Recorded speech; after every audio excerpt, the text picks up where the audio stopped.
What's good, Panther Nation? It's your boy Myron McRae, aka Tornado McRae across the skies of the internet, here with another episode of Panther Pride TV. Your one-stop shop for all your Panther notifications and your Panther obligations. Happy Tuesday to all of y'all. Hope everything's going good. Go enjoy yourself some tacos today. Man, we're going to get into today's episode because I got to get up out of here, but you know what? I always got to give y'all the content. And first thing first, the new injury report has come out, and we now know the injuries to Robert Hunt and Austin Corbett. So, here's the deal.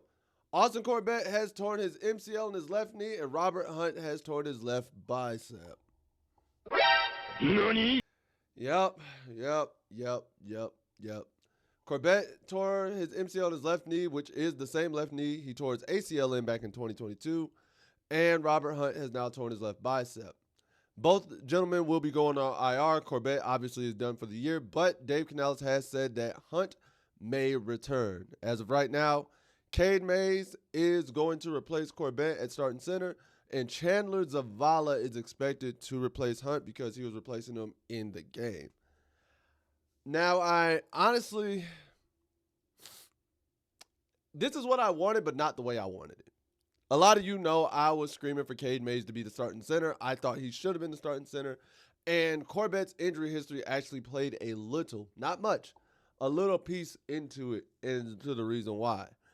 I am happy to see Cade Mays get the start. And when he was in the game, nobody was able to pressure Bryce coming up the middle, anything of that nature. Most of that pressure at the end of the game came from the outside edge rushes, and Cade Mays held his own.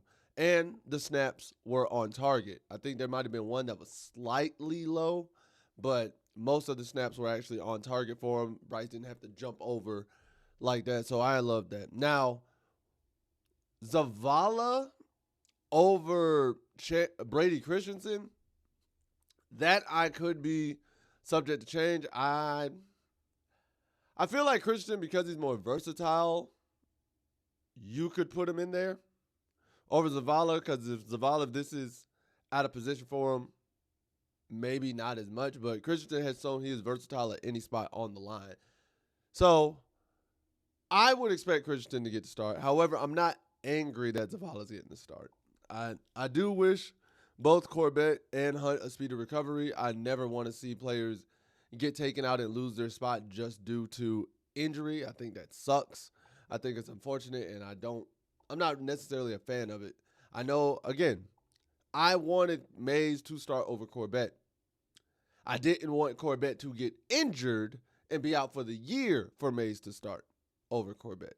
Like, that's just rude, man. That's just rude and wrong to wish that upon anybody. So, hope those guys have a speedy recovery, and hopefully, hey, next man up mentality. We can keep pounding and do what we got to do moving forward. Next, I want to talk to y'all about T-Mac's historic start to the season, man. So, T-Mac has had a historic start to the season, if y'all did not know. And turns out that through the first two games, T-Mac has set a franchise record for the best rookie start in franchise history for a rookie receiver. And in the first two games, T-Mac has franchise record with 11 catches, franchise record with 168 receiving yards, and a franchise record at 84 yards per game.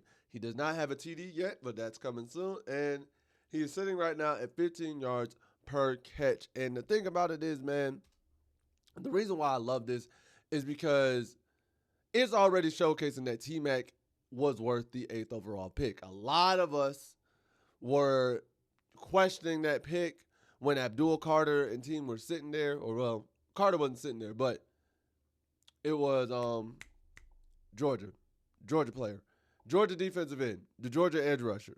He was sitting there at the 8th spot, and a lot of us were like, oh, hey, take him. Hold up 1 second.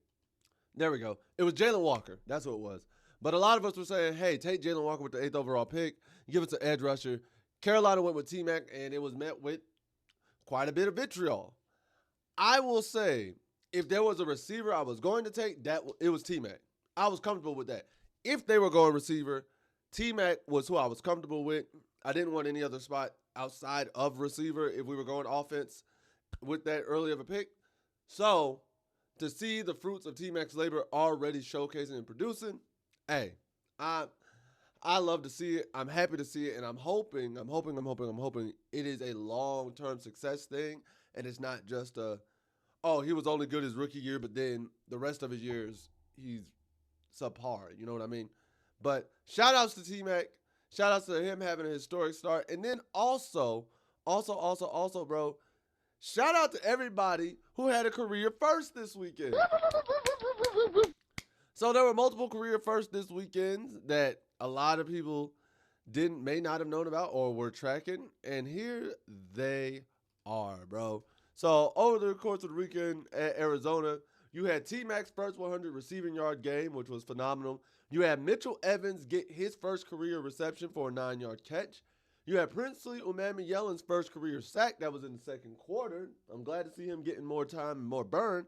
And then you had DJ Wonnum's first career interception late in the game that gave us a chance to put us back in the game on Kyler Murray. And I love to see that, bro. I love that many first happened in the same game. And it was a game where Carolina easily could have just rolled over and played dead and just took the beat and then not even tried to fight back. But they did.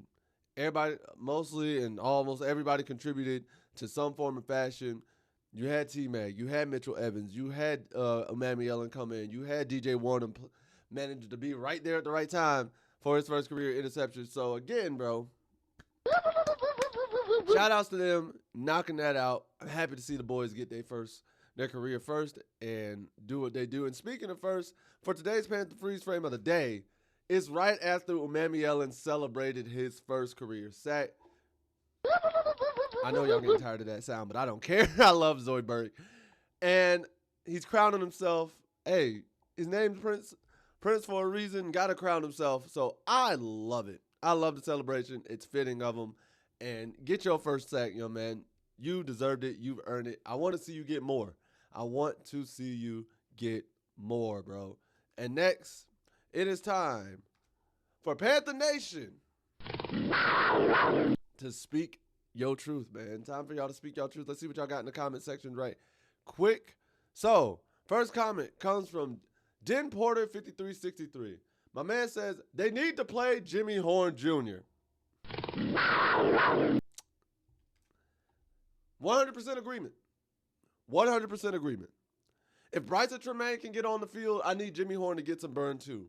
Even if it's in just kick return and punt return, I need Jimmy Horn on the field. I don't know what the issue is, especially if Legette's going to continue to have stinkers. You might as well put Jimmy in, especially when Coker comes back too. Oh, man. Oh, man. Oh, man. I don't know why. I don't know what the holdup is. I couldn't tell you. Maybe they just haven't seen enough. Who knows? Next comes from Austrian_NFL 4460. My man says, hey, from Austria again. He's like, I like Bryce, but his play is like a roller coaster sometimes. It's fun, but I also get sick of it. Why do we need to start always so badly? T-Mac is amazing. Crazy idea. DJ Moore's not happy in Chicago. Trade away Legette in the third pick. Also get defensive players. There are good players still in the market.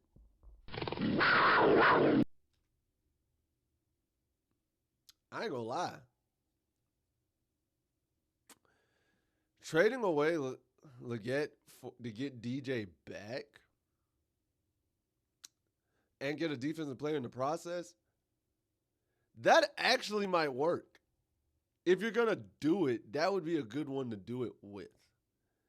Only issue I would say is, would DJ Moore be comfortable becoming a number 2? Like, if he comes back, because when he left Carolina, he was the number 1 receiver. He comes back, T-Mac's here. Is he cool with playing 2 to T-Mac? You know what I mean? But in all honesty, that actually could end up being more of a 1A, 1B situation, or a number 1 and a number A, to the point where if you leave T-Mac open, you got DJ open, Coker there, Tremaine showed he could step up.